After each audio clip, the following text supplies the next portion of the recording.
ChatGPT, can you please write me a breakup letter to my ego? In today's video, we're talking about the ego, and that's because it's the device, the essence, the driver in the driving seat, a part of self that we work with constantly in therapy. It's the voice that has so many opinions, and it's there, and sometimes it can be really loud, and if not in check, if not made conscious, it can be the reason that we self-destruct or repeat negative behavioral patterns. So in today's video, to teach you a little bit more about the ego and how we work with it in therapy, I've used my good friend ChatGPT, and I've asked it to write a breakup letter with my ego. I asked it to imagine that my ego is the biggest ego in the world, playing to all the stereotypes of what a big ego is, and this is what it said to me. Dear ego, it's not you, it's me. Well, actually, no, it's definitely you. Let's not sugarcoat this. You're loud, overbearing, and frankly exhausting. Our relationship has become a one-sided circus where you're the ringleader and I'm just here sweeping up after the elephant act. Let's start with the obvious. Your constant need for attention. It's relentless, always whispering things like, they're judging you, or you're the smartest one in the room, often in the same breath. Pick a lane, buddy. Either I'm the misunderstood genius or I'm a social pariah. But you can't keep bouncing me between the two just to stay entertained.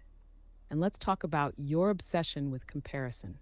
Seriously, ego, you've got a fetish for stacking me up against others. Look at them, they're so much more successful. Or at least you're doing better than that guy. Is this your idea of motivation? It's like trying to run a race with you handing me bricks and saying, faster.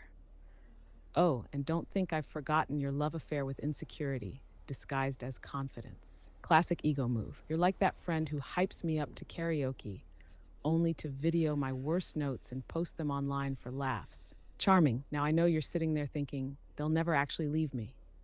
That's just like you. So cocky, so sure of yourself. But here's the twist. I'm done being gaslit by your nonsense. I'm Marie Kondoing my inner life, and you, dear ego, do not spark joy. Interactive challenge 1, but I keep you safe. You'll protest. Okay, ego, riddle me this.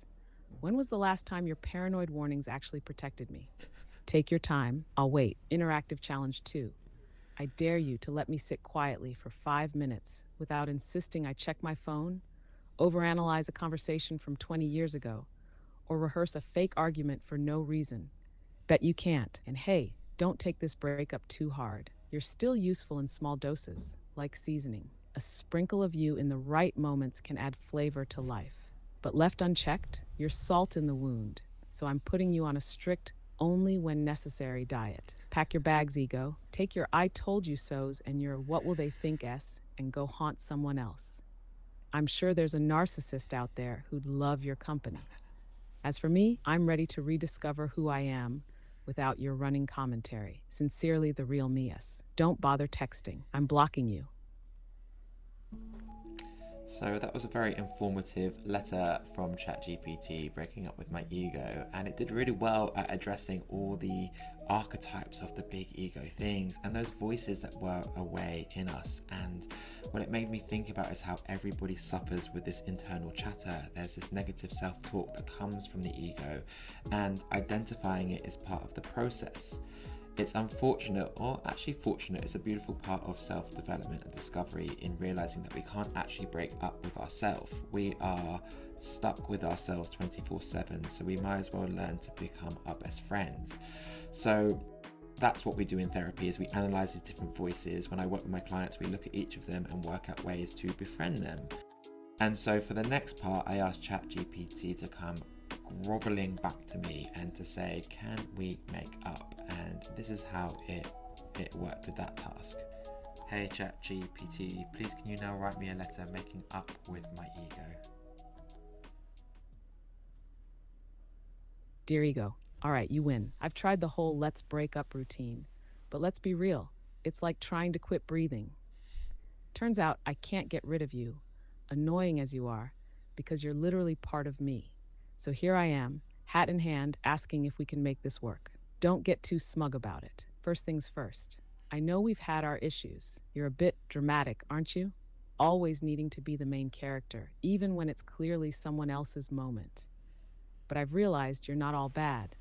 You've got your perks, confidence, drive, that little spark of charisma when I need it.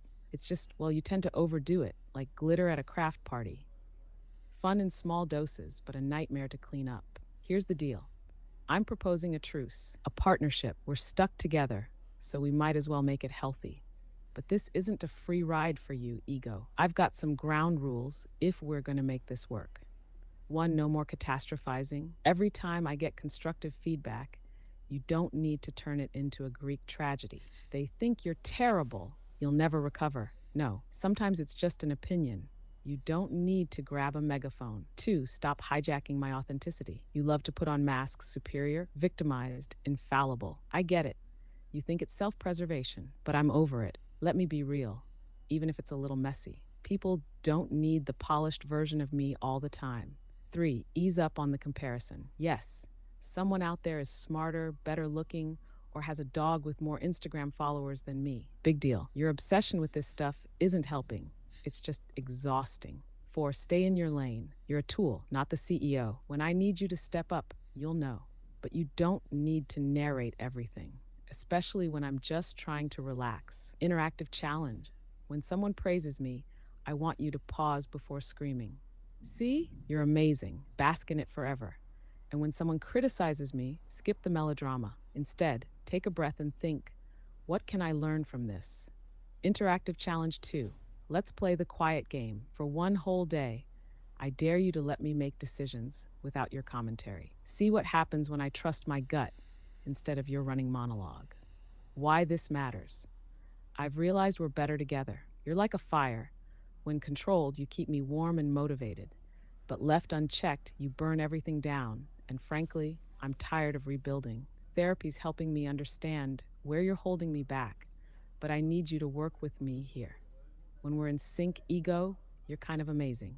You push me to take risks, to stand up for myself, to strive for better. You remind me I deserve good things, even when I doubt it. So let's focus on that energy. Yeah? The positive stuff. No more shadowboxing with imaginary enemies. The transformation. I can already picture it. Me, a more self-aware version of us, balancing ambition with humility, self-confidence with self-compassion. You, a quieter yet supportive partner, cheering me on without the need for theatrics.